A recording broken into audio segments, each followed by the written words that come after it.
बेटा, how are you? Hope कि आप लोग ठीक कर रहे होंगे। चलिए बेटा, हम आज का टॉपिक स्टार्ट कर रहे हैं। हमारा चैप्टर है प्रोबेबिलिटी थ्योरी और उसका जो वेरी फर्स्ट आर्टिकल है वो है events, probability and the basic axioms. बेटा, प्रोबेबिलिटी डिस्कस करने से पहले कि प्रोबेबिलिटी क्या चीज होती है, क्या उसका कंसेप्ट होता है, हम लोग स्टार्ट करेंगे एक्सपेरिमेंट किसे बोलते हैं, सैंपल स्पेस क्या चीज होती है, और सैंपल स्पेस के कंसेप्ट से ही एक और कंसेप्ट निकलेगा इवेंट्स का।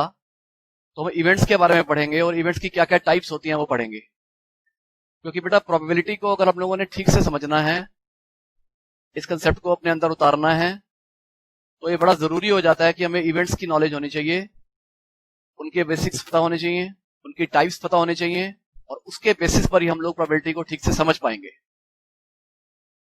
बेटा, मैं कुछ लिख नहीं रहा फिलहाल। सबसे पहली टर्म मैं बोल रहा हूं, जरा ध्यान से मेरी बात को सुनेंगे आप लोग। सबसे पहली टर्म मैं बोल रहा हूं एक्सपेरिमेंट। बेटा, प्रोबेबिलिटी के कॉन्टेक्स्ट में what is the meaning of experiment, ये समझना बहुत जरूरी है और बड़ी इजी बात है, जरा ध्यान से सुन लेंगे आप लोग। देखिए बेटा, जब भी हम कोई ऐसा एक्ट करते हैं, कोई भी ऐसी एक्शन करते हैं जिसका कुछ ना कुछ आउटकम होता है, जिसका कुछ ना कुछ रिजल्ट होता है, ऐसे एक्शन या ऐसे आउटकम को, ऐसे एक्ट को जिसके रिजल्ट्स होते हैं, जिसके आउटकम्स होते हैं, उसको हम एक्सपेरिमेंट कहते हैं। एग्जाम्पल के तौर पे बेटा, मैं इस टाइम जो एक्शन कर रहा हूं, कुछ बोल रहा हूं, आपको एक वीडियो दिखा रहा हूं, एक स्क्रीन दिखा रहा हूं, तो अगर इसको देखकर आपको कोई बात समझ आ रही है तो आपका समझ आना एक आउटकम है, एक रिजल्ट है, और मेरा बोलना, मेरा दिखाना एक एक्शन है, एक एक्ट है, जिसको हम कहेंगे एक्सपेरिमेंट। तो कोई भी एक्शन, कोई भी act which produces some outcome, which produces some results is called an experiment. हमने कॉइन को थ्रो किया, ये मेरा एक एक्शन है, उसके आउटकम होते हैं या तो हेड आएगा या टेल आएगा। तो कॉइन को थ्रो किया जाना इज ऑल्सो एन एक्सपेरिमेंट। मैंने डाइस को थ्रो किया, या तो 1 आएगा या 2 आएगा या 3 आएगा, आइदर वी विल गेट 4 और वी विल गेट 5 और वी विल गेट 6। क्योंकि डाइस को थ्रो करने पर, एक एक्शन करने पर उसके कुछ रिजल्ट्स आ रहे हैं, कुछ आउटकम आ रहे हैं, तो हम ये कहेंगे कि डाइस का थ्रो किया जाना भी एक एक्ट है, एक एक्शन है। इसलिए प्रोबेबिलिटी की लैंग्वेज में इट्स एन एक्सपेरिमेंट। बेटा, इसके बारे में मैं लिखवा नहीं रहा, बड़ी बेसिक सी बात थी, इसलिए मैंने बहुत ज्यादा इसके बारे में नहीं बोला। हम आगे बढ़ते हैं बेटा। बेटा, जो मैं समझा रहा हूं, मैं मैक्सिमम चीजें कोशिश करूंगा कि साथ साथ लिखता भी जाऊं, क्योंकि कई बार सुनी हुई चीजें नोट करने में इतनी ईज नहीं होती। लेकिन बेटा, अगर मैं लिख दूंगा सामने, बोल तो रहा ही हूं, उससे आप लोगों की अंडरस्टैंडिंग थोड़ी बेटर हो जाएगी। तो देखिए बेटा, मैं सबसे पहली टर्म लिख रहा हूं सैंपल स्पेस। कि सैंपल स्पेस क्या चीज होती है, क्योंकि अगर प्रोबेबिलिटी पढ़नी है, इवेंट्स पढ़नी है, तो सबसे पहले हमें पता होना चाहिए कि सैंपल स्पेस क्या होता है। देखिए बेटा, अभी मैं एक एक्सपेरिमेंट की बात कर रहा था। जब हम कोई एक्सपेरिमेंट कंडक्ट करेंगे तो हमें कुछ आउटकम्स मिलेंगे, कुछ रिजल्ट्स मिलेंगे। बेटा, अगर ये सारे के सारे आउटकम्स, अगर ये सारे के सारे रिजल्ट्स को हम एक सेट की फॉर्म में लिखते हैं, आप जानते हो बेटा सेट नोटेशन में क्या करना होता है, हम एक कर्ली ब्रैकेट डालते हैं, उसके अंदर उसके एलिमेंट्स लिखते हैं, और हर एलिमेंट्स के बीच में उनको कोमा से हम सेपरेट कर देते हैं। बेटा, इसको हम कहते हैं सेट। तो देखिए बेटा, इस कॉन्टेक्स्ट में अगर मैं सैंपल स्पेस को डिफाइन करूं तो डेफिनेशन ये बनती है कि मैंने कोई एक्सपेरिमेंट कंडक्ट किया, जो पॉसिबिलिटीज हो सकती हैं, जो उसके रिजल्ट्स हो सकते हैं, अगर उनको मैं एक सेट की फॉर्म में लिख दूं, उसको हम बोलते हैं सैंपल स्पेस। तो देखिए बेटा, क्या डेफिनेशन है सैंपल स्पेस मींस, बेटा लिख भी लेंगे, नोट भी कर लेंगे, समझ भी लेंगे। The set of all the possible outcomes of an experiment। हमने कोई एक्सपेरिमेंट कंडक्ट किया, जो पॉसिबल रिजल्ट्स हैं, जो पॉसिबल आउटकम्स हैं, अगर हम उनको आइडेंटिफाई करें, उनकी लिस्ट बनाएं, कर्ली ब्रैकेट के बीच में बंद कर दें, मतलब सेट बना लें, तो इस तरह के सेट को हम कहा करते हैं सैंपल स्पेस। बेटा, स्टैंडर्ड नोटेशन है, it is denoted by capital S. हम सेट को कैपिटल एस सिंबल से डिनोट करते हैं। बेटा, आगे बढ़ने से पहले मैं आप लोगों को कुछ इंपॉर्टेंट सेट्स बनवा कर दिखा रहा हूं, कुछ मेन सेट्स बनवा करके दिखा रहा हूं, कुछ एग्जांपल्स ले रहा हूं आपके सामने। देखिए बेटा, फर्स्ट एग्जांपल मैंने लिया है, a coin is tossed once. देखिए बेटा, सैंपल स्पेस बनाने से पहले हम अपने एक्सपेरिमेंट को समझें। एक्सपेरिमेंट हमारा ये हुआ कि हमने कॉइन को एक बार थ्रो किया, और बेटा जरा समझना इस बात को, कॉइन में दो फेजेस होते हैं, एक हेड होता है और एक टेल होता है। तो बेटा अगर हम n number of times coin को थ्रो करेंगे तो टोटल नंबर ऑफ आउटकम्स हो जाएंगे 2 to the power n। Means अगर एक बार करेंगे तो total cases 2 to the power 1, दो बार थ्रो करेंगे total cases will be 2 square, तीन बार थ्रो करेंगे 2 to the power 3, 10 times throw करेंगे 2 to the power 10 and so on. तो देखिए बेटा, सबसे पहले मैं बता रहा हूं कि अगर हम एक कॉइन को थ्रो करेंगे तो टोटल कितने केसेस बनने चाहिए। तो देखिए बेटा, इसका कंसेप्ट ये है, जैसा कि मैंने भी आपको बताया, कि टोटल केसेस बनेंगे 2 square 2 to the power 1, sorry, क्योंकि मैंने एक बार थ्रो किया है। 2 स्क्वायर तब आता है जब दो बार थ्रो करते। इट मींस टोटल जो है वो 2 केसेस बनेंगे। तो फिर सैंपल स्पेस क्या होगा? बड़ा इजी है बेटा सैंपल स्पेस को समझना।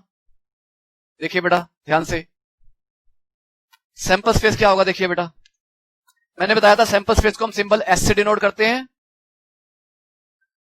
क्योंकि ये सेट है इसलिए करली ब्रैकेट से स्टार्ट होगा, और क्योंकि दो ही आउटकम्स पॉसिबल हैं तो बेटा आप समझ सकते हैं इस बात को, या तो हेड आ सकता है या टेल आ सकता है। इसके अलावा तो कुछ और होने का सवाल ही पैदा नहीं होता, या तो हेड आएगा या टेल आएगा। तो बेटा इस तरीके से हमने समझा कि अगर हमने किसी कॉइन को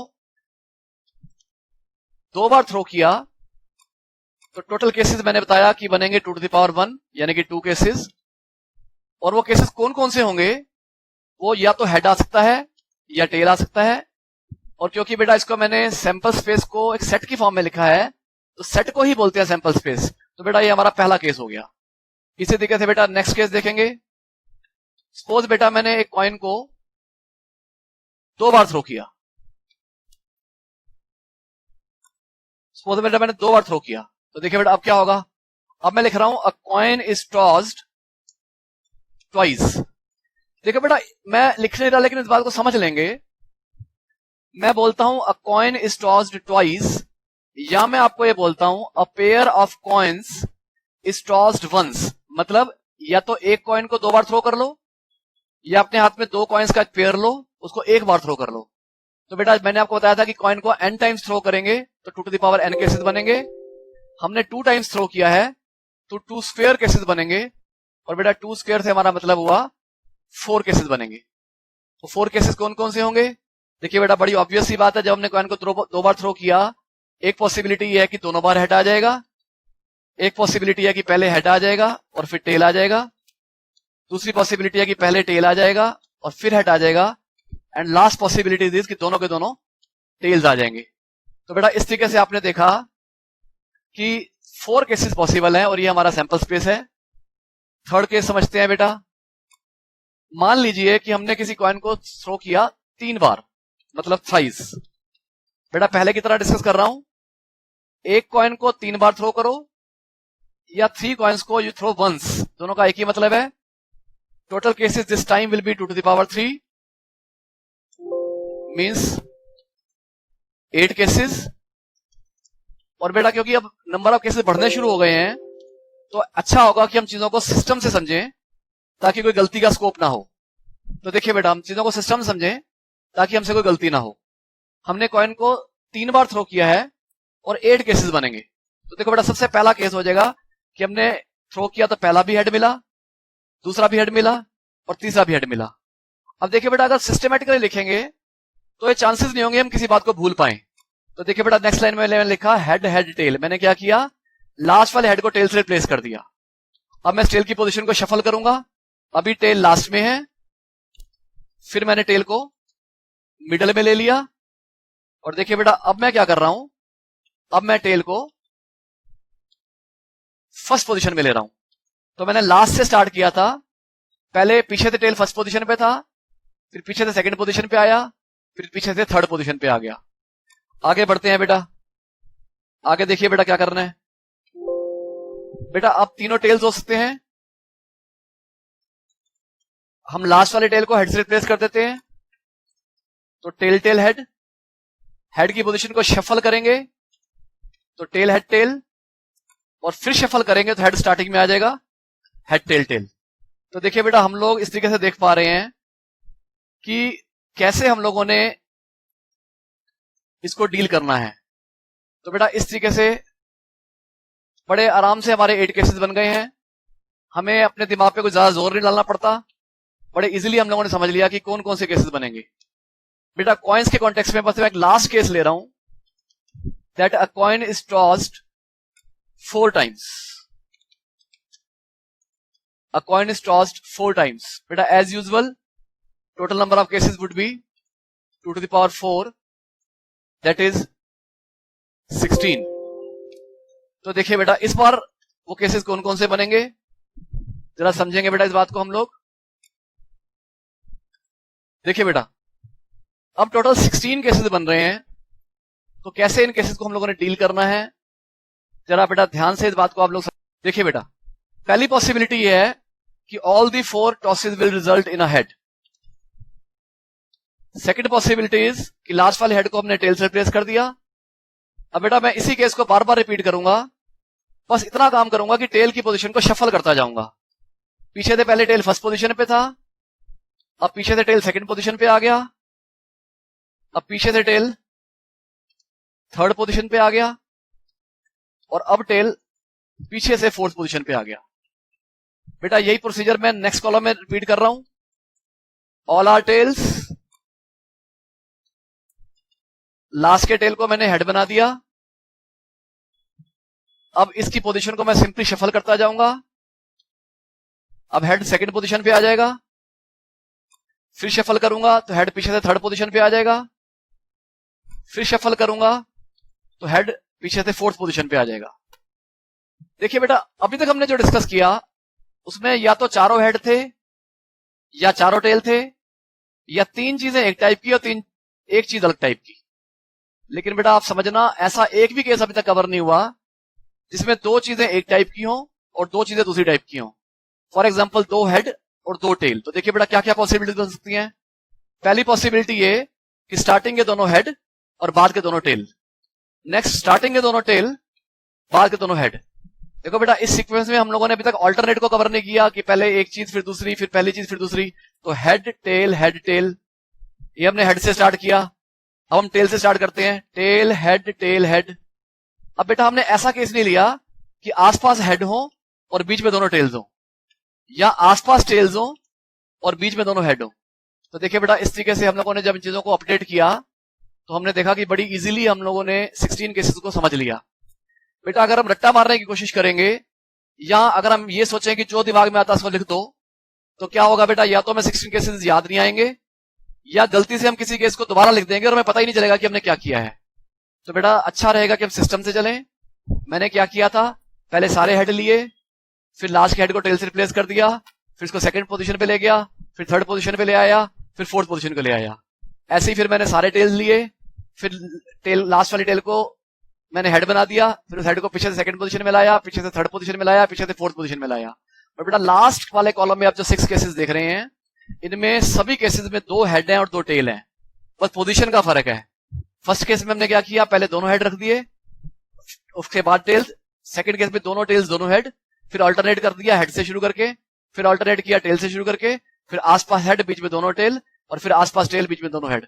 तो बेटा इस तरीके से हम लोगों ने जब चीजों को किया तो हमें बेटा समझने में ज्यादा देर नहीं लगेगी और चीजें इजीली हमें हमारे दिमाग में घुसती चली जाएंगी। तो देखिए बेटा हम अगले केस पे चलते हैं। बेटा हमने कॉइन वाला केस कवर कर लिया, लेकिन अभी अब तक हम लोगों ने डाइस का कोई केस नहीं किया। तो बेटा अब जरा हम डाइस को भी डिस्कस कर लेते हैं। तो देखिए बेटा 5th केस देखेंगे।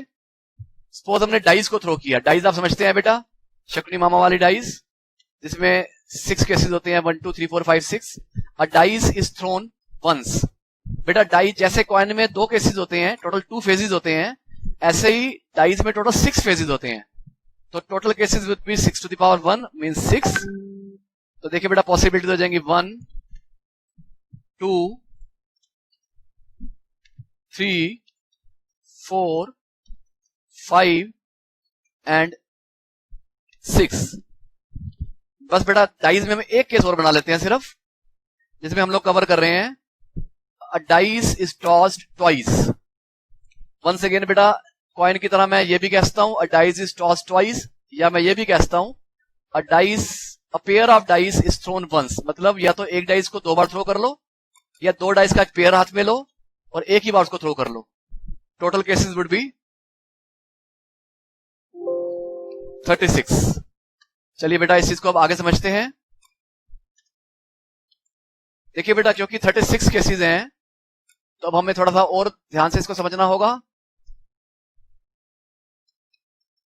बेटा 6 केसेस हैं, 36 केसेस हैं, तो देखिए बेटा मैं किस तरीके से मैट्रिक्स फॉर्म कर रहा हूं, ध्यान से देख लेंगे बेटा। देखिए बेटा हम क्या करेंगे, फर्स्ट डाइस पे फिक्स कर देते हैं सपोज 1, सेकंड डाइस पे पॉसिबिलिटी हो जाएंगी आइदर 1 और 2 और 3 और 4 और 5 और 6। तो देखिए बेटा हमारे 6 केसेस हो गए। कैसे दोबारा समझेंगे, फर्स्ट डाई पे हमने 1 फिक्स कर दिया, सेकंड को चेंज कर रहे हैं 1 2 3 4 5 6 केसेस हो गए। अब फर्स्ट डाई पे फिक्स करेंगे 2, सेकंड को चेंज करेंगे 1 2 3 4 5 6 केसेस और हो गए। अब फर्स्ट डाई पे फिक्स करेंगे 3, सेकंड को चेंज करेंगे 1 2 3 4 5 6 केसेस और हो गए। तो बेटा यही सेम सीक्वेंस अडॉप्ट करेंगे तो हमें केसेस मिलेंगे। तो देखिए बेटा पहला केस हो गया 1,1 मींस फर्स्ट डाई पे 1 और सेकंड डाई पे भी 1। सेकंड हो गया 1,2 मींस फर्स्ट पे 1 सेकंड पे 2।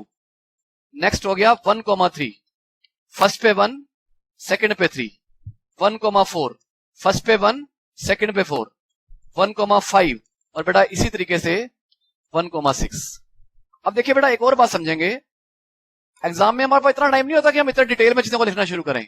तो बेटा ये जो मैंने 1,1 लिखा था ना, अगर मैं इसको 1 भी लिख देता तो चल जाता, एग्जामिनर इसमें माइंड नहीं करेगा। लेकिन बेटा क्योंकि मैं सेकंड कॉलम में आ गया हूं तो मैं क्या करूंगा, फर्स्ट कॉलम पे फिक्स कर देता हूं 2 और सेकंड कॉलम को चेंज करता हूं। तो सेकंड कॉलम में क्या होता है, या तो 2 होगा या 3 होगा, आइदर 4 और 5 और 6। ऐसे ही बेटा मैंने फर्स्ट डाई पे फिक्स कर दिया 3, तो ये पूरा कॉलम मैंने ऐसा लिया जिसमें फर्स्ट डाई पे 3 है। सेकंड डाई पे देयर कुड बी 1 और 2 और 3 और 4 और 5 और 6। फिर मैंने फर्स्ट डाई पे फिक्स कर दिया 4, जो सेकंड डाई का रिजल्ट होगा इट कैन बी 1 और 2 और 3 और 4 और 5 और 6। इन द सेम वे मैंने नेक्स्ट फिक्स किया 5, देन 5 ऑन फर्स्ट डाई, ये मैंने फिक्स कर लिया, कस्टमाइज कर लिया। सेकंड डाइज पे 1 2 3 4 5 6 और बेटा जब हमारी लास्ट पॉसिबिलिटी बच गई वो हो जाएगा, फर्स्ट डाई पे हमने फिक्स कर दिया 6, सेकंड डाई को हम चेंज करेंगे आइदर 1 और 2 और 3 और 4 और 5 और 6। तो देखिए बेटा जब हम सिस्टम से चलते हैं तो चीजों को समझना और चीजों को करना काफी इजी हो जाता है। तो बेटा हम देख पा रहे हैं कि ज्यादा दिमाग पे हमें जोर नहीं डालना पड़ा और बड़ी जल्दी से हमें सारी बातें समझ आ गई। तो देखिए बेटा जब हम क्वेश्चंस करेंगे प्रोबेबिलिटी के तो कुछ टाइप्स ऐसी होंगी जिसमें हम लोगों को सैंपल स्पेस प्लॉट करना होगा। तो बेटा ये सैंपल स्पेस की टेक्निक हम लोगों ने समझ ली कि कॉइन के केस में मैंने कैसे ड्रॉ करने हैं और डाइस के केस में। नंबर ऑफ केसेस तो और बनाए जा सकते हैं कि हमने डाई को 3 बार टाइम्स थ्रो किया, 4 टाइम्स थ्रो किया, 5 टाइम्स थ्रो किया, लेकिन बेटा वो बहुत लंबे सैंपल स्पेस हो जाएंगे। उसको करने के हमारे पास और तरीके भी होंगे जो कि हम बाद में डिस्कस करने वाले हैं। फिलहाल मैंने आप लोगों को मोटा मोटा कुछ मेन चीजें बता दी हैं जो आप लोगों के लिए समझना बहुत जरूरी था। चलिए बेटा हम नेक्स्ट वाले आर्टिकल पे चल रहे हैं, सैंपल स्पेस के अंदर ही। बेटा कई बार हमारे एग्जाम में ऐसे क्वेश्चन आ जाते हैं जिसमें प्लेइंग कार्ड का रोल होता है। तो अब बेटा हमें प्लेइंग कार्ड से रिलेटेड चीजें करनी है। तो बेटा मैं हेडिंग दे रहा हूं गेम ऑफ कार्ड्स, या कार्ड से बना मतलब है प्लेइंग कार्ड्स। तो देखिए बेटा जब हम प्लेइंग कार्ड्स की बात कर रहे हैं तो प्लेइंग कार्ड्स की क्या क्या टाइप्स होती हैं हमें वो समझना होगा। बेटा एक मैप की फॉर्म में मैं आप लोगों को ये बातें समझा रहा हूं ताकि आप लोगों के लिए चीजों को समझना जरा इजी हो जाए। बेटा जरा देखते जाएंगे, मैं एक हियरार्की मैप सॉर्ट ऑफ बना रहा हूं, मतलब किस कैटेगरी के लिए क्या क्या आएगा उस तरीके से बेटा मैं प्लॉट कर रहा हूं। तो बेटा जरा चीजों को समझने की कोशिश करेंगे। देखिए बेटा सबसे पहले हम जानते हैं कि there are total 52 playing cards, 52 playing cards.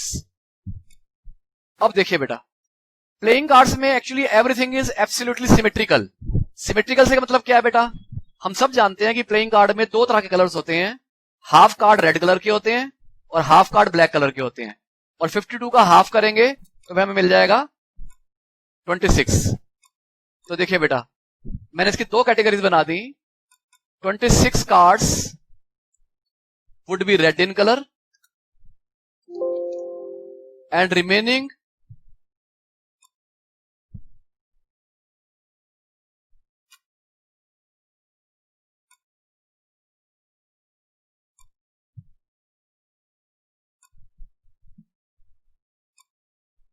and remaining 26 cards would be black। तो देखिए बेटा, मैंने दो कैटेगरीज बना दी। 52 कार्ड्स में half would be red, half would be black, 26 would be red, 26 would be black. आगे सुनते हैं बेटा, इसके बाद क्या होगा बेटा, हर कैटेगरी में, मतलब रेड की कैटेगरी में भी और ब्लैक की कैटेगरी में भी फर्दर दो दो टाइप्स के कार्ड होंगे। वो कौन से होंगे बेटा, जब उसको डिस्कस कर लेते हैं।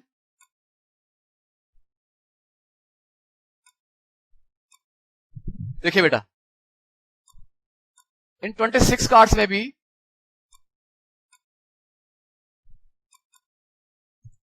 13 आर हार्ट्स,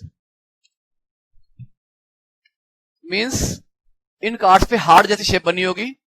और अब जानते हैं कि जो हार्ट जैसी शेप बनी होती है वो रेड कलर होता है। आगे बढ़ते हैं बेटा नेक्स्ट कैटेगरी पे। रेड में ही वी वुड हैव 13 डायमंड्स।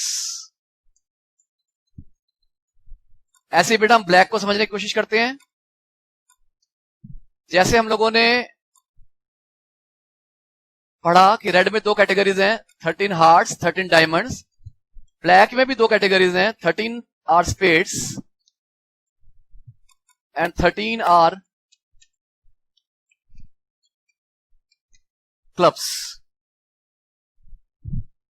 अब देखिए बेटा, इसके बाद नेक्स्ट बात बड़े ध्यान सुनेंगे। हम इनको कहते हैं that we have 4 suits.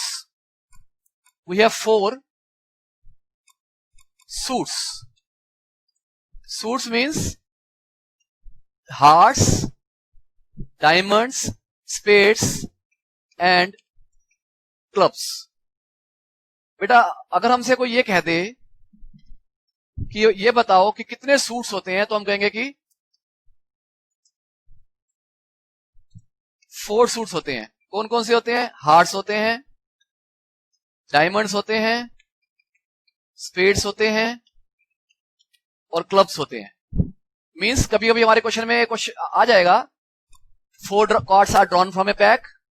What is the probability that all the cards are of same suit? Same suit का मतलब होगा either all the 4 cards are hearts or all 4 are diamonds or all are clubs or all are spades. यहां में कहा जाएगा 4 cards are drawn. What is the probability that all the cards are from different suits? Means one will be heart, one will be diamond, one spade and one club. तो बेटा हमें suits का meaning पता होना चाहिए, जो कि मैंने आपको समझा दिया है बेटा। आगे बढ़ते हैं बेटा। नेक्स्ट ये है बेटा, 12 कार्ड्स ऐसे होते हैं जिन पर कुछ फेस बने होते हैं। तो बेटा क्योंकि इन पे फेस बने होते हैं, इसलिए हम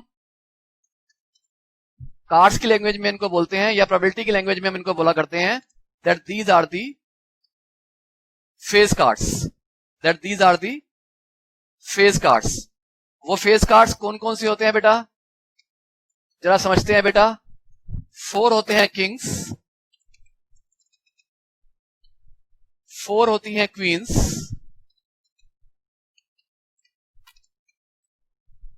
और 4 होते हैं जैक्स। ऐसा क्यों होता है बेटा, ध्यान से समझेंगे बेटा। देखिए बेटा, अभी अभी हम लोगों ने बात की है कि देयर आर 4 सूट्स। हर सूट में एक कार्ड होगा किंग का, तो देयर आर 4 किंग्स। हर सूट में एक कार्ड होगा क्वीन का, तो देयर आर 4 क्वींस।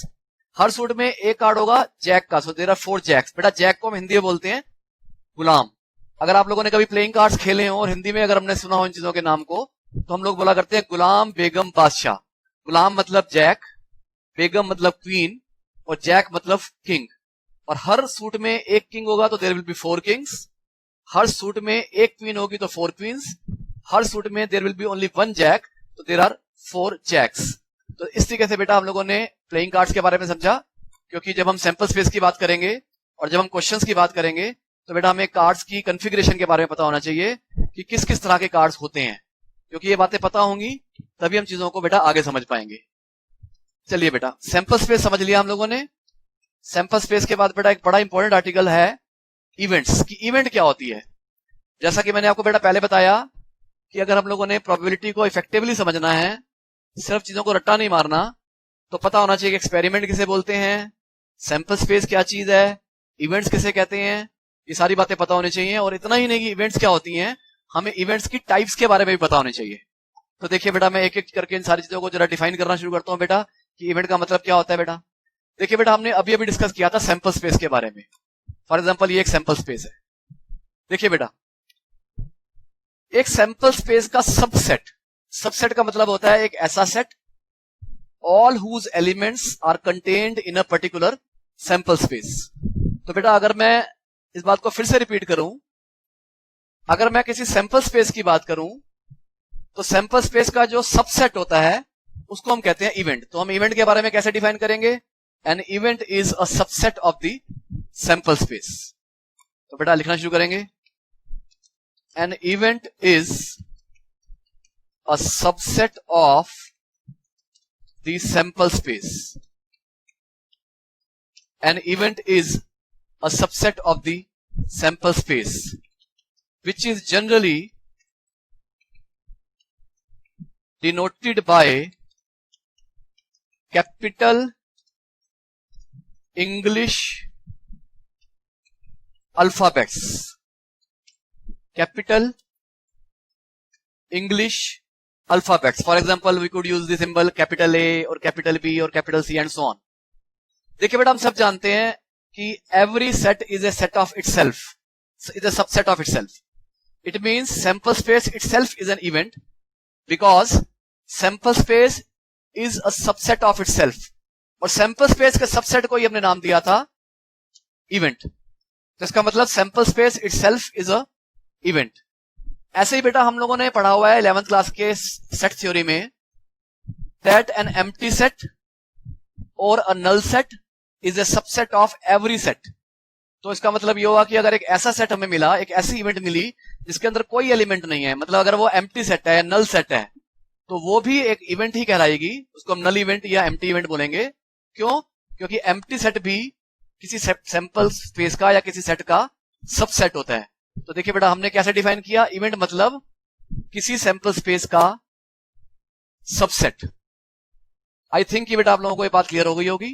बेटा मैं कुछ एग्जांपल्स ले रहा हूं ताकि आपको ये बातें क्लियरली समझ में आ जाए। तो देखिए बेटा एग्जांपल में मैं ले रहा हूं sample space of 3 tosses of a coin. बेटा ये सैंपल स्पेस में दोबारा बनाना नहीं है, मैंने ऑलरेडी ऊपर बनाया था। मैं सिंपली 3 टॉसेस वाला सैंपल स्पेस कॉपी करके आपके सामने लेके आ रहा हूं ताकि मैं आप लोगों को इजिली इन चीजों को समझा सकूं। तो देखिए बेटा ये मैंने 3 टॉसेस ऑफ ए कॉइन वाले सैंपल स्पेस को आपके सामने लिख दिया है। अब बेटा इसके बेसिस पे मैं कुछ इवेंट्स को पहले डिफाइन करूंगा, उसके बाद हम इवेंट्स की टाइप्स पढ़ेंगे।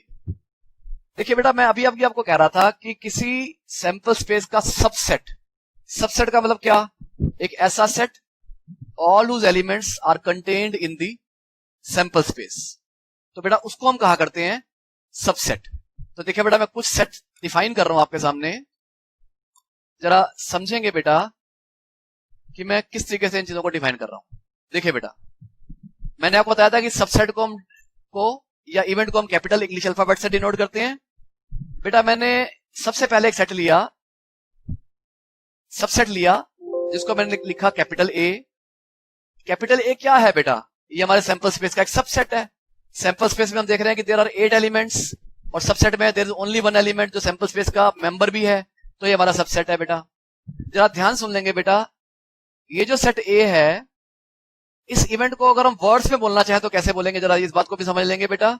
इसको हम बोलेंगे ऑल हेड्स, या मैं ये भी कह सकता था कि exactly 3 heads in 3 tosses of a coin, in 3 tosses of a coin। तो देखिए बेटा, मैंने आपके सामने एक सैंपल से डिफाइन किया all heads in 3 tosses of a coin, जिसको मैंने नाम दिया सेट ए। ये बेटा सेट, इसको मैं क्या नाम देता हूं, मेरे हाथ में है, फिलहाल मैंने इसको सेट ए नाम दिया है। आगे बढ़ते हैं बेटा, नेक्स्ट सेट की बात करेंगे बेटा। देखिए बेटा, अब मैं डिफाइन कर रहा हूं सेट बी। चलिए मैं डिफाइन पहले करूंगा, लिखूंगा बाद में, ताकि आप रट्टा मत मारो, आप लोगों की अंडरस्टैंडिंग भी बने कि अल्टीमेटली मैं कहना क्या चाह रहा हूं। तो देखिए बेटा, मैं इसी सेम सैंपल स्पेस के कॉन्टेक्स्ट में बात करूंगा। और बेटा मैंने नेक्स्ट इवेंट बनाई है, पहले मैंने बोला था ऑल हेड्स इन 3 टॉसेस, और बिल्कुल मिलती जुलती चीज लेके कह रहा हूं ऑल टेल्स इन 3 टॉसेस। पहले सारे के सारे हेड लिए थे मैंने, अब मैं सारे के सारे टेल्स ले रहा हूं। तो ऑब्वियस सी बात है बेटा, क्या बनेगा, टेल टेल टेल। तो बेटा इसको मैंने नाम दिया है सेट बी। आगे बढ़ते हैं बेटा,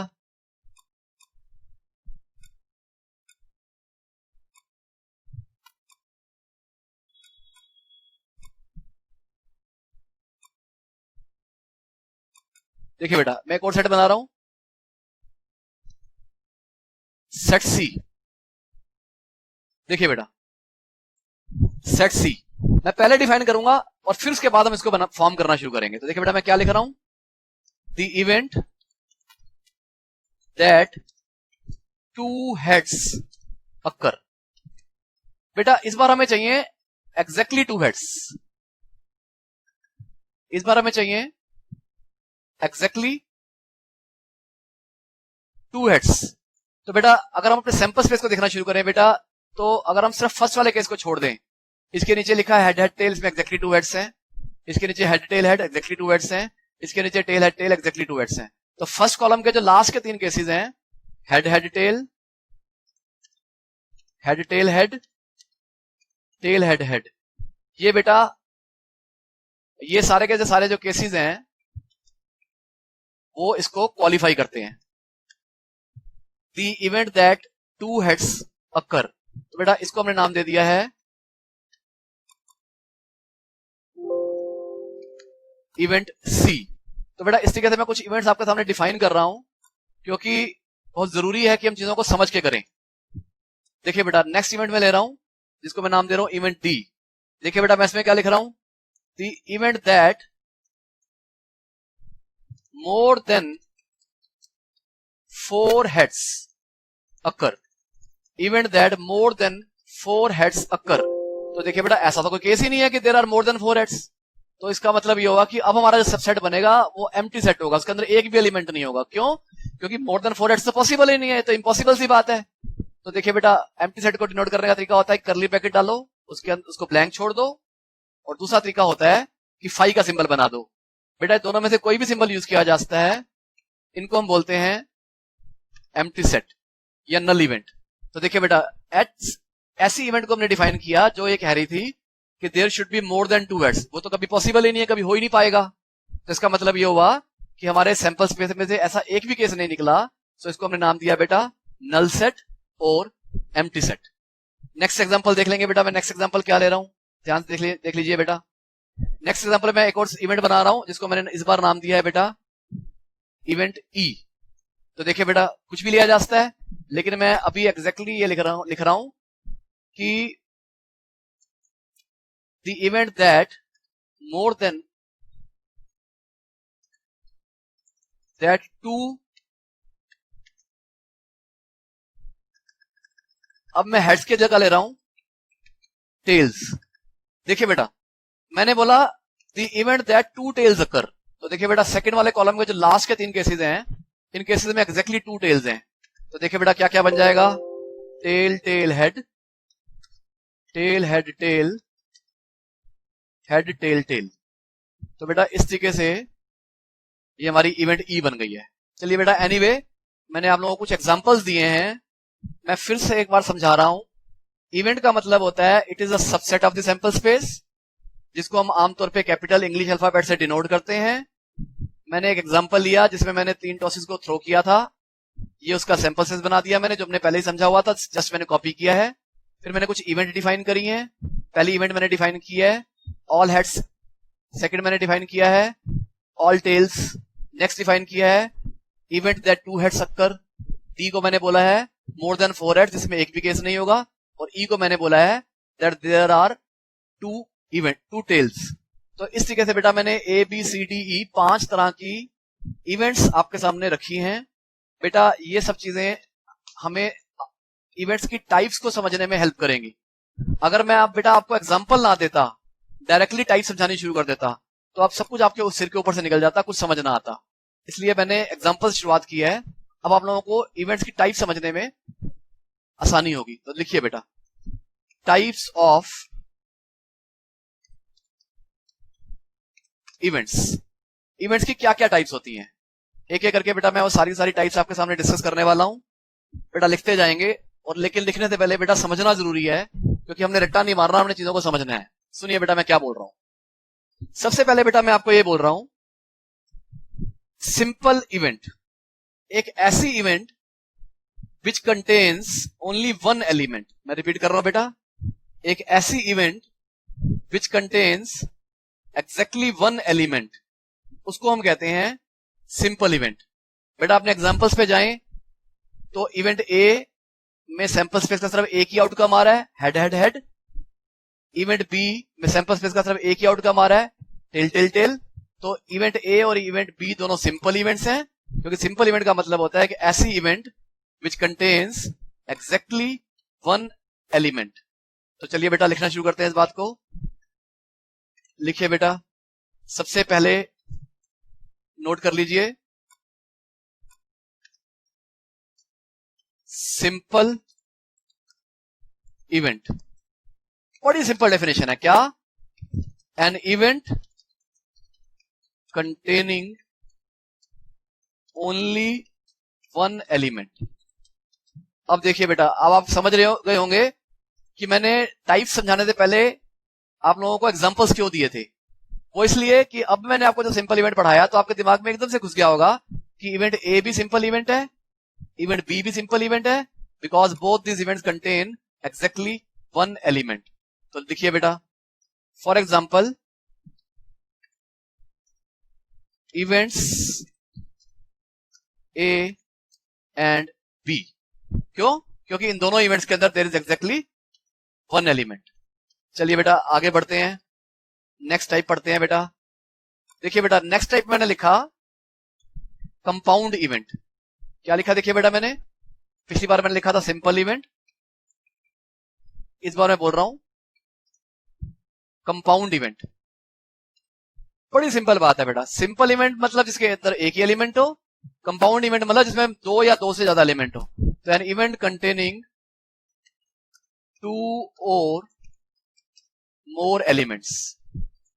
एक इवेंट जिसके अंदर 2 एलिमेंट हो या 2 से ज्यादा एलिमेंट्स हो, उसको हम कहते हैं कंपाउंड इवेंट। मतलब सिंपल सी बात यह है कि number of elements should be exactly more than 1। More than 1 मतलब there may be 2 elements, there may be 10 elements, there may be thousands elements, there may be 5 elements, but number of elements should be more than 1, means 2 और more elements. So whenever there are 2 और more elements we call it a compound event. तो बेटा आप समझ पा रहे होंगे, event सी में 2 से ज्यादा एलिमेंट है, 3 एलिमेंट है, इवेंट ई में भी 3 एलिमेंट्स हैं। तो event C and event E are the examples. तो examples are events C and E. आगे पढ़ेंगे बेटा, नेक्स्ट टाइप पढ़ेंगे। नेक्स्ट वाली टाइप क्या होती है, जरा ध्यान से देखिए बेटा, थर्ड टाइप। देखिए बेटा, थर्ड टाइप क्या है? थर्ड टाइप है बेटा नल, जिसको हम कहते हैं इम्पॉसिबल इवेंट। मतलब 2 तरीके से बोला जाता है, हम नल इवेंट भी कह सकते हैं, हम इम्पॉसिबल इवेंट भी कह सकते हैं। देखिए बेटा, मैं इम्पॉसिबल वर्ड को एम्फेसाइज कर रहा हूं। इम्पॉसिबल का मतलब यह हुआ कि ऐसी इवेंट हो ही नहीं सकती, संभव ही नहीं है। जैसे मैंने आपको बोला था, हमने कॉइन को थ्रो किया था 3 बार और इवेंट डी कह रही थी कि there are more than 4 heads. तो बेटा मोर देन 4 क्या, मोर देन 3 भी पॉसिबल नहीं है। तो मोर देन 4 हेड्स कैसे होते हैं? जब हमने कॉइन को थ्रो ही 3 बार किया तो हम क्या कहेंगे? ये तो कहेंगे सर ऐसे कैसे होता है कि 3 हेड से ज्यादा हो जाएंगे, ये तो सर इम्पॉसिबल बात है, ऐसा तो कभी हो ही नहीं सकता। मतलब ये हुआ एक ऐसा सेट बनेगा जिसके अंदर कोई एलिमेंट ही नहीं है। तो इसका मतलब नल इवेंट या इम्पॉसिबल इवेंट मींस एक ऐसी event which does not contain any element. तो लिखिए बेटा, an event containing no element, and event containing no element मतलब एम्प्टी सेट। तो इवेंट डी इसका एग्जांपल है। और बेटा एम्प्टी इवेंट को या इम्पॉसिबल इवेंट को या नल इवेंट को हम कैसे शो करते हैं, मैंने आपको पहले बता दिया था। या तो कर्ली ब्रैकेट डालेंगे, उसके अंदर कुछ नहीं लिखेंगे, और यहां फाई का सिंबल लिख देंगे। तो बेटा इसने के बाद हम नेक्स्ट टाइप पे चलते हैं, टाइप 4। समझ लेंगे बेटा तेरा ध्यान से इस बात को, टाइप 4 को। नेक्स्ट टाइप को समझेंगे बेटा।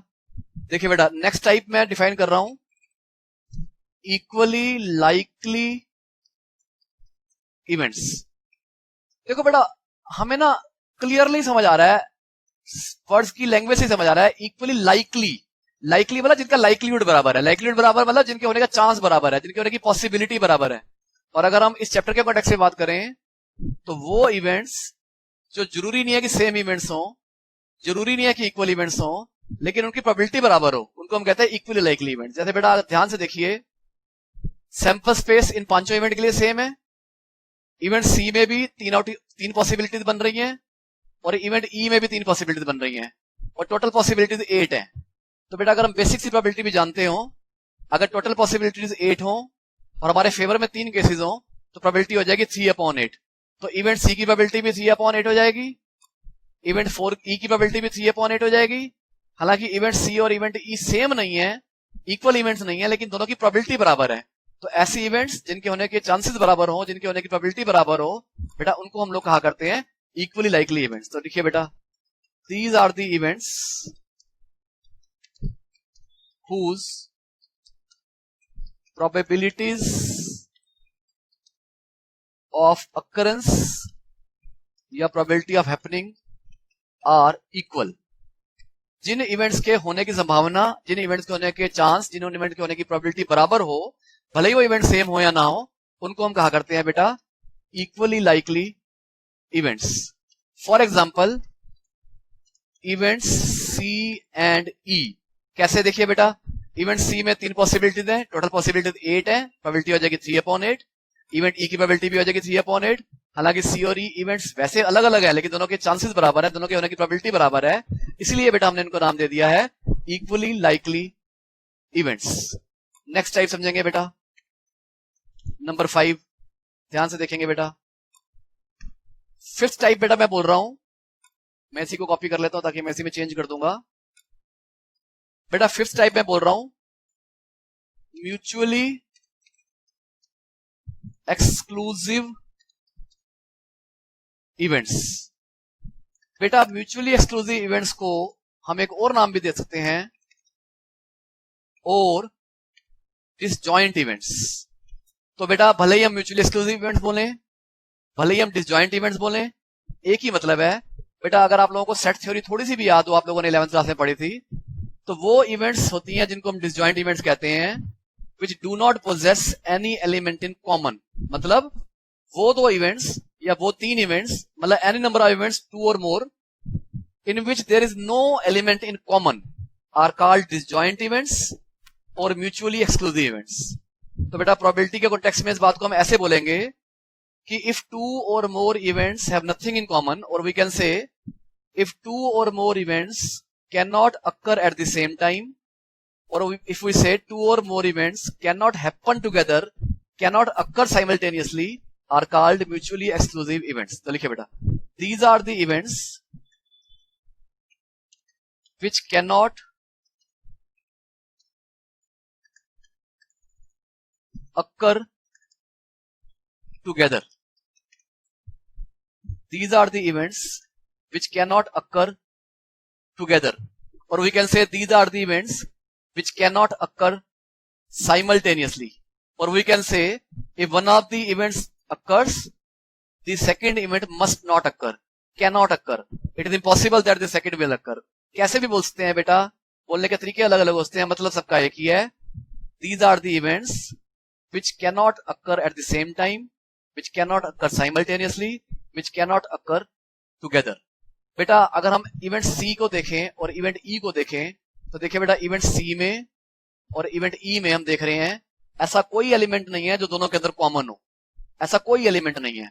तो बेटा इसका मतलब ये हुआ कि वही सेम एग्जांपल हम ले लेंगे कि जो इवेंट सी एंड ई हैं, because they cannot occur together so they are mutually exclusive events. बेटा अगर मैं इस बात को थोड़ा और इलेबोरेट करना चाहूं तो मैं ऐसे कह सकता हूं, देखिए बेटा मैं क्या बोल रहा हूं जरा ध्यान से समझ लीजिए बेटा। मैं इसका रीजन लिख के बता रहा हूं आपको, वो ये है कि मैं इनको क्यों ऐसा बोल रहा हूं। बिकॉज जो इवेंट सी है और जो इवेंट ई है, बेटा अगर मैं इनका इंटरसेक्शन निकालूंगा, इंटरसेक्शन मतलब वो एलिमेंट्स जो सेट सी में और सेट ई में कॉमन एलिमेंट्स हैं, तो हमें मिलेगा एम्प्टी सेट, या हमें मिलेगा नल सेट, या हमें मिलेगा फाई। आपको मैंने बताया था कि नल इवेंट को हम सिंबल फाई से भी डिनोट कर सकते हैं। तो देखिए बेटा मैंने इसका रीजन भी बता दिया।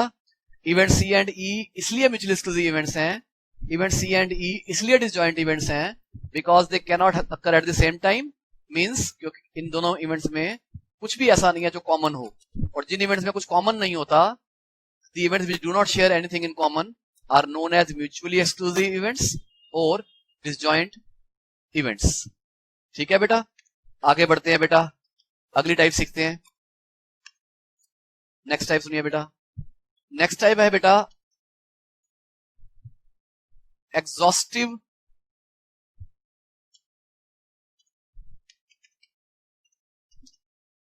Events.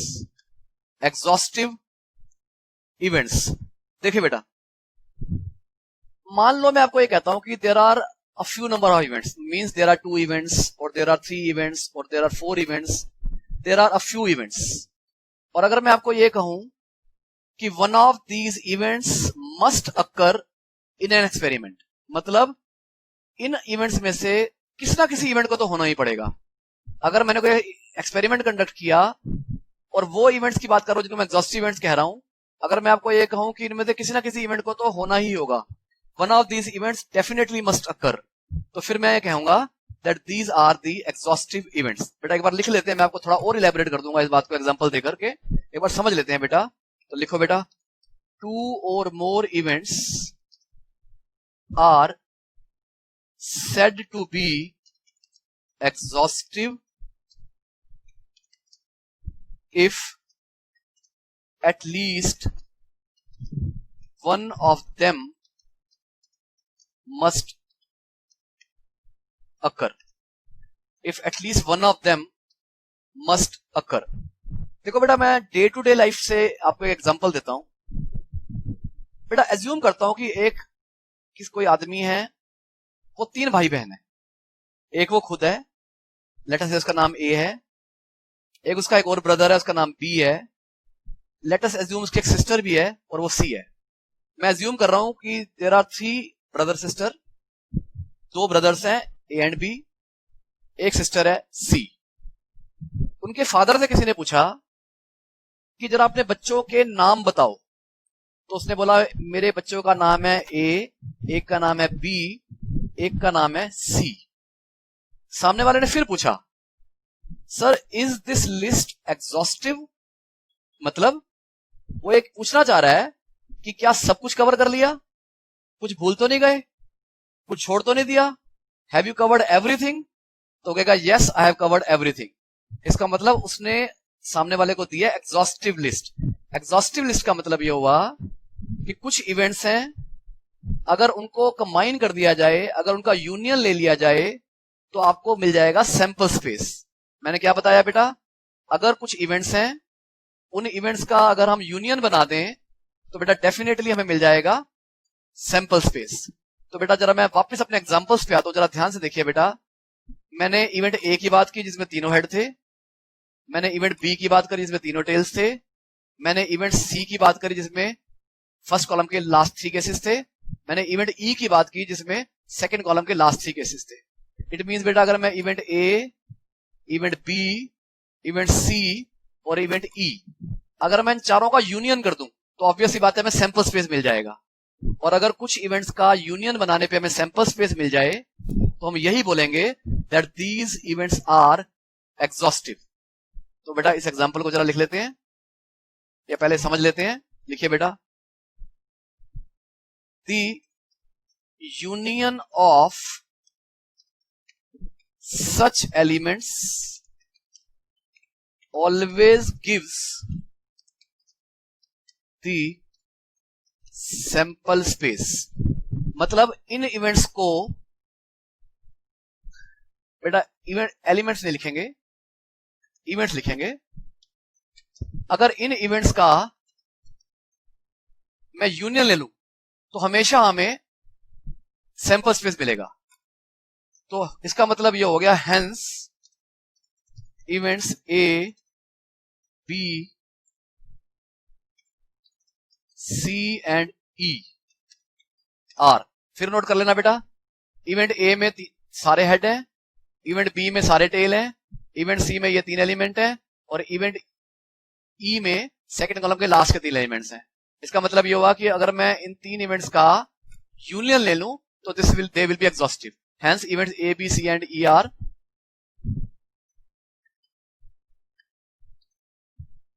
Exhaustive events because.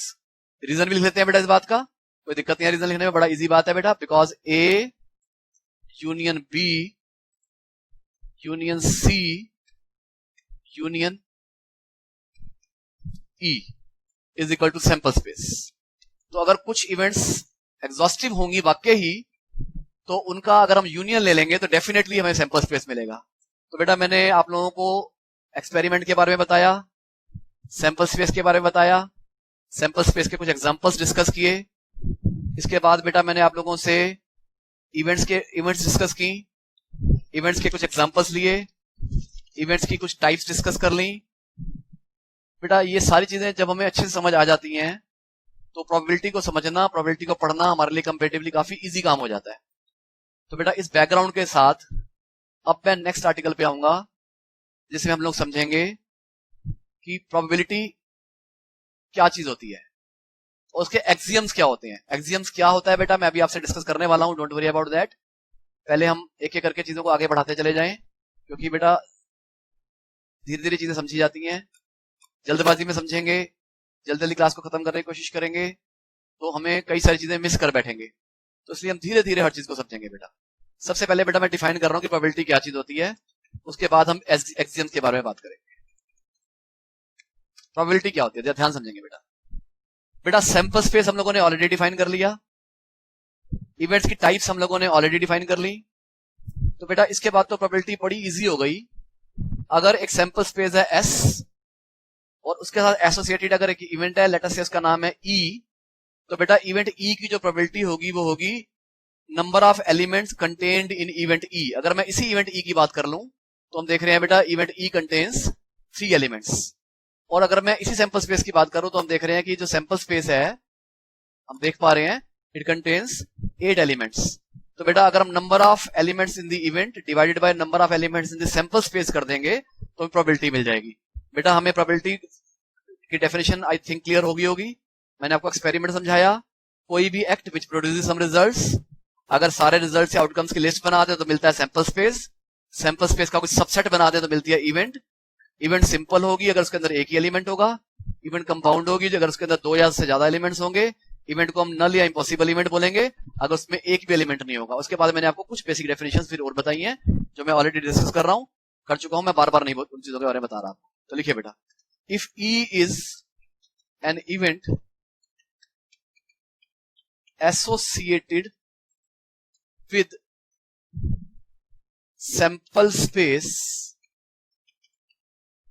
S, with sample space S, comma, then the probability of happening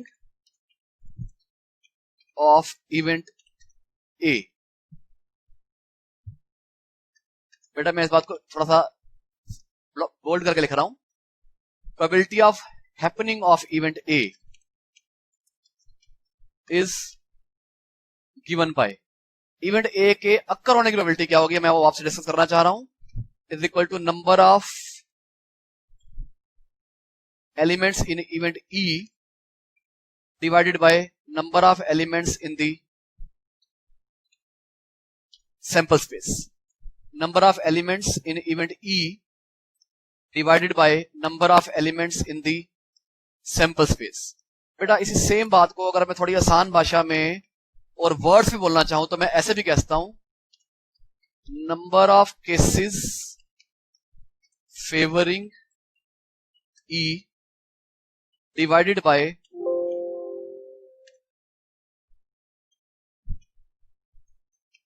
total number of cases. बेटा हम इसको ऐसे भी बोल सकते हैं, probability of event E is equal to number of elements in set E upon number of elements in set S, means number of cases favoring E divided by total number of cases। अब देखिए बेटा, अगर मैं ये वाले sample space के context में आपको ये कहता a coin is tossed 3 times, तो आप ये सैंपल स्पेस बनाते। फिर अगर मैं आपको कहता what is the probability that there are exactly 3 heads, तो बेटा इसका मतलब मैं इवेंट ए की बात कर रहा हूं, तो बेटा इसमें हमारे फेवर में सिर्फ एक ही केस है, टोटल केसेस 8 है, तो फेवरेबल अपॉन टोटल करेंगे तो 1/8 आंसर आ जाएगा। अगर मैं कहता what is the probability that there are exactly 2 heads, तो बेटा ये इवेंट सी की बात हो रही है, तो 3 केसेस हमारे फेवर में है, टोटल केसेस 8 है, तो हम बोल देते हैं 3/8। अगर मैं आपको ये कहता what is the probability that there are more than 4 heads, तो बेटा इवेंट डी की बात हो रही है। इवेंट डी एक ऐसी इवेंट है जिसके अंदर एक भी मोर देन 4 हेड्स का एक भी केस नहीं आ रहा, इसका मतलब नल इवेंट है, मतलब इसमें नंबर ऑफ केसेस 0 हो जाएंगे। तो मैं अगर मैं एन ब्रैकेट में डी मतलब number of cases event D लिखूंगा तो आप देख रहे हैं कि एक भी केस नहीं है, तो आंसर आ जाएगा 0, तो हम लिख देंगे 0/8। और मैंने आपको बताया था कि ऐसी इवेंट जिसमें एक भी एलिमेंट नहीं होता उसको हम नल इवेंट या एम्प्टी इवेंट कहते हैं। तो बेटा बड़ी सिंपल सी डेफिनेशन है प्रोबेबिलिटी की, मैंने आपको बता दी है कि अगर किसी इवेंट के बारे में हमें पता हो कि इवेंट क्या किस इवेंट की बात चल रही है, उसका सैंपल स्पेस अगर हमें बनाना आता हो तो हम बड़े इजीली प्रोबेबिलिटी को डिफाइन कर पाए हैं। सिंपली इतना ही करना है हम लोगों ने कि उस इवेंट के फेवर में जितने केसेस हैं डिवाइड बाय सैंपल स्पेस में कितने केसेस हैं, तो हमारी प्रोबेबिलिटी आ जाएगी। Now basic axioms. बेटा what is the meaning of basic probability axioms और we can say basic axioms? एक ही बात है बेटा, चाहे आप बेसिक एक्सियम्स बोल दो चाहे आप बेसिक प्रोबेबिलिटी एक्सियम्स बोल दो, एक ही मतलब है। बेटा इसका मतलब क्या होता है पहले ये समझेंगे और फिर हम आगे बढ़ेंगे। बेटा बड़ी सिंपल सी बात है बेटा, एक्सियम्स मतलब फैक्ट्स, एक्सियम्स मतलब प्रॉपर्टीज, एक्सियम्स मतलब थ्योरम्स, एक्सियम्स मतलब पोस्टुलेट्स। तो एक्सियम्स का मतलब ये हुआ प्रोबेबिलिटी से रिलेटेड क्या क्या फैक्ट्स हैं या क्या क्या प्रॉपर्टीज हैं या क्या क्या थ्योरम्स हैं या क्या क्या पोस्टुलेट्स हैं, उनको हम कहते हैं बेटा एक्सियम्स। तो बेटा एक एक करके हम सबसे बातों को डिस्कस करना शुरू करते हैं। बेटा देखिए बेटा सबसे पहला एक्सियम क्या है, बेटा जरा ध्यान समझ लीजिए। सबसे पहला एक्सियम बेटा मैं आप लोगों के सामने ये लिखने जा रहा हूं, that probability of an event, let us say E is the event, always lies between 0 and 1 inclusive. Inclusive का मतलब क्या है बेटा आप लोग समझ चुके होंगे। इंक्लूसिव मींस इसके अंदर 0 भी इंक्लूडेड है, इसके अंदर 1 भी इंक्लूडेड है और 0 और 1 के बीच का कोई भी नंबर हो सकता है। देखो बेटा ये बात बड़ी ऑब्वियस है, आप खुद इस बात को समझ सकते हैं, इसमें कोई रट्टा मारने वाली बात नहीं है। जब हम किसी इवेंट ए की बात कर रहे हैं, जब हम किसी इवेंट ई की बात कर रहे हैं तो देखिए बेटा हमने क्या किया था बेसिकली, ई में कितने केसेस हैं डिवाइड बाय एस में कितने केसेस हैं। अगर कोई नल इवेंट होगी तो there will be no case in E, तो आंसर आ जाएगा 0/total, 0/total 0 आएगा तो 0 पॉसिबिलिटी पॉसिबल है। अगर मान लो मैंने आपको ये कहा होता ये वाले केस में what is the probability that there is 1 or more heads, 1 or more heads, तो ये वाले केस को छोड़ के बाकी सब कुछ कवर हो जाता। लेकिन अगर मैंने आपको बेटा ये कह दिया होता कि आइदर ऑल आर हेड्स और ऑल आर टेल्स और there are 1 or more heads, तो बेटा फिर तो सारे केसेस कवर हो जाते हैं। 1 हेड वाले ये केस हो गए, 2 हेड्स वाले ये केस हो गए, ऑल हेड वाले ये केस हो गए, और मैंने ऑल हेड ऑल टेल भी अलग से बोल ही दिया था। अगर मैं आपको एक कार्ड्स के कॉन्टेक्स्ट से बात करूं तो अगर मैं आपको ये बोल दूं कि हमने 52 कार्ड्स में से एक कार्ड निकाला है और उन कार्ड्स में से हम लोगों ने जब एक कार्ड निकाला तो what is the probability that this card is either a red card और अ ब्लैक कार्ड। तो आप क्या कहोगे? आप कहोगे सर ये तो एग्जॉस्टिव इवेंट्स हैं। क्यों? क्योंकि कार्ड रेड या ब्लैक कुछ ना कुछ तो जरूर होगा। इसका मतलब ये होगा कि रेड में और ब्लैक में सब कुछ कवर हो गया। तो 52 केसेस हमारे फेवर में है, तो आंसर आ जाएगा 52/52। तो बेटा अल्टीमेटली हमारे कहने का मतलब ये हो गया कि नंबर ऑफ केसेस 0 भी होते हैं इवेंट ई के फेवर में, और इवेंट ई के फेवर में number of cases equal to number of cases in sample space भी होता है। तो अगर ऊपर टोटल नंबर ऑफ केसेस और नीचे भी total number of cases, answer 1 ही तो आएगा। तो बेटा इसका मतलब probability the fraction which lies between 0 and 1 inclusive. तो ये बेटा हमारा पहला एक्सियम था। बी सेकेंड एक्सियम देखो बेटा। बेटा अभी हम लोगों ने बात की थी प्रोबेबिलिटी ऑफ सक्सेस की, अब मैं बात कर रहा हूं प्रोबेबिलिटी ऑफ फेलियर और probability of not happening of event ई। बेटा इसके लिए हम सिंबल यूज करते हैं पीई डैश, यहां हम सिंबल यूज करते हैं पीई बार, यहां हम सिंबल यूज करते हैं पीई कॉम्प्लीमेंट। इसको बोलते हैं E complement. E complement means everything of the sample space other than E. E को छोड़कर जो भी बचता है उसको हम बोलते हैं कॉम्प्लीमेंट इवेंट ऑफ ई। तो बेटा इसकी जो डेफिनेशन हो जाएगी वो क्या हो जाएगी बेटा, जरा ध्यान से देख लीजिए बेटा। इसकी डेफिनेशन हो जाएगी number of cases complementary to E divided by number of cases in sample space. अब देखो बेटा मैं इसको थोड़ा इलेबोरेट करूंगा, आप लोगों को समझने में दिक्कत ना आए तो बड़ा ध्यान से समझेंगे इस बात को। मैंने कहा था कि this is the probability of success of event ई, और बी पार्ट में समझा रहा हूं this is the probability of failure of event E. Means probability of failure means probability of not happening of event ई। अगर प्रोबेबिलिटी ऑफ हैपनिंग का मतलब है favourable number of cases upon total number of cases, तो not happening का मतलब हो जाएगा unfavourable number of cases और upon total number of cases. तो इसका मतलब ये हुआ बेटा, इस बात को मैं ऐसे भी बोलता था probability of failure of event E means P E dash is equal to unfavourable number of cases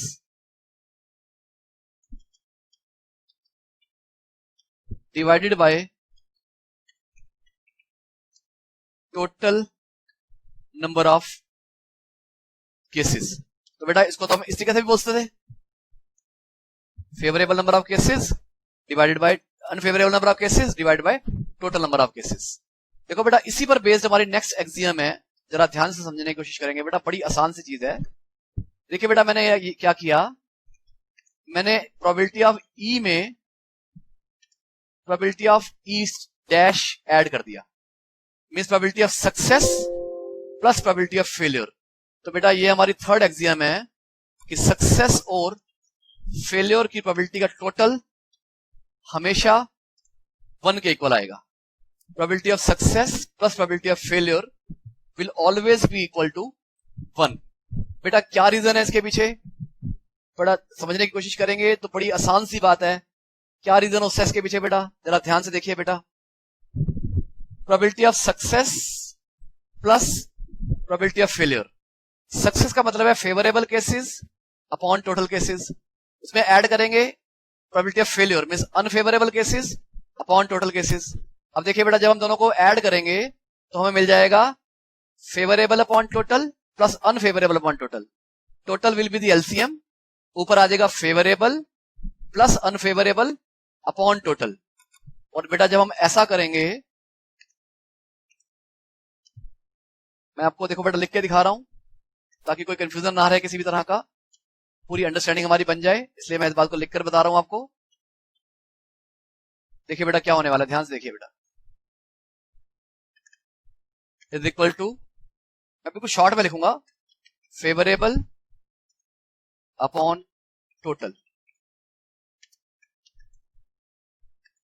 plus unfavourable upon total. अब देखिए बेटा जब इसका एलसीएम लेंगे तो क्या होगा, एलसीएम आ जाएगा टोटल और ऊपर आ जाएगा favourable plus unfavourable upon total. और ऑब्वियसली बात है बेटा, जब हम फेवरेबल और अनफेवरेबल को ऐड करेंगे तो क्या होगा, देखिए जब हम फेवरेबल और अनफेवरेबल को ऐड करेंगे तो बेटा हमें मिल जाएगा टोटल अपॉन टोटल,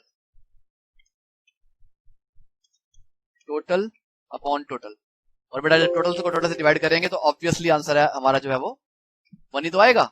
तो देखिए बेटा, बड़ी सिंपल सी बात है, जब भी हम प्रोबेबिलिटी ऑफ सक्सेस और प्रोबेबिलिटी ऑफ फेलियर को ऐड करते हैं तो टोटल हमेशा 1 आता है। बेटा इस रूल का एक बड़ा इंपॉर्टेंट एप्लीकेशन ये है कि अगर हमें प्रोबेबिलिटी ऑफ सक्सेस मतलब पीई पता है तो पीई डैश हो जाएगा 1 माइनस पीई, इसी फॉर्मूले में से निकल आएगा।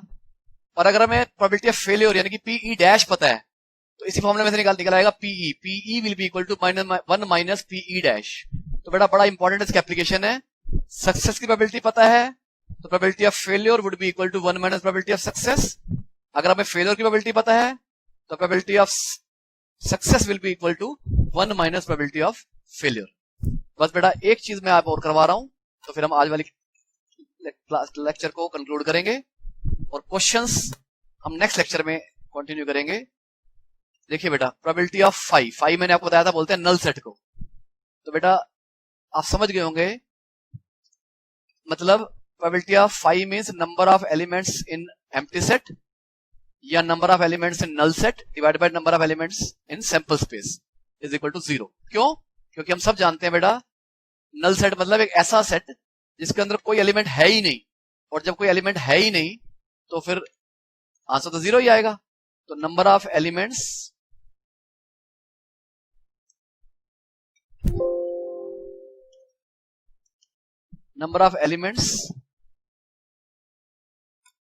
in null set is always equal to 0. This is why probability of a null event is always equal to 0. तो देखिए बेटा, मैं इस बात को फिर से एम्फेसाइज कर रहा हूं। मैंने कहा था कि प्रोबेबिलिटी हमेशा 0 और 1 के बीच में लाई करती है, 0 एंड 1 इंक्लूसिव। तो बेटा आप हमें ये क्लियर हो गया होगा कि अगर किसी इवेंट की प्रोबेबिलिटी 0 है तो वो नल इवेंट होगी, और अगर किसी इवेंट की प्रोबेबिलिटी 1 है तो वो सर्टेन इवेंट या श्योर इवेंट होगी। मैं इस बात को उल्टा भी बोल सकता हूं, इम्पॉसिबल इवेंट की प्रोबेबिलिटी हमेशा 0 के इक्वल होती है, सर्टेन और श्योर इवेंट की प्रोबेबिलिटी हमेशा इक्वल टू 1 होती है। तो बेटा ये वाली बात को मैं यहां पर एक बार और क्लैरिटी के साथ बता देता हूं बेटा, कि probability of impossible event is equal to 0, probability of sure event या certain event is equal to 1। तो बेटा मैंने इस बार और क्लैरिफाई कर दिया है ताकि कोई डाउट रहे ही ना। तो बेटा एक बार जल्दी से सुन लेंगे।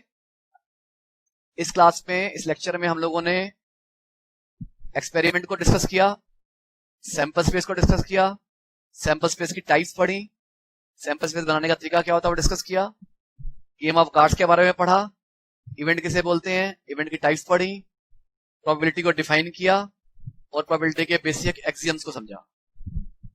सो दैट्स ऑल बेटा for this class. Next class में हम लोग इसके क्वेश्चंस डिस्कस करेंगे। मैंने अभी आप लोगों को सारे बेसिक्स बता दिए हैं। मैंने कोशिश की है कि सब चीजों को मैंने आपको बिल्कुल डिटेल में बताया है। मेरी पूरी कोशिश थी कि किसी भी तरह का कोई दिक्कत ना रह जाए आप लोगों को। तो बेटा अच्छे से इसको आप रिवाइज करेंगे, उसके बाद ही नेक्स्ट लेक्चर को सुनेंगे, नेक्स्ट क्लास को सुनेंगे। अगर आपने इसको ठीक से नहीं पढ़ा तो बेटा नेक्स्ट लेक्चर में समझ आना मुश्किल हो जाएगा। प्रोबेबिलिटी वैसे भी थोड़ा सा कुछ स्टूडेंट्स को थोड़ा फोबिया भी होता है प्रोबेबिलिटी का, वैसे कोई ऐसी मुश्किल चीज नहीं है, लेकिन आप इसको अच्छे समझ लीजिए बेटा, फिर आपको किसी तरह का कोई इशू आएगा ही नहीं। Thank you very much.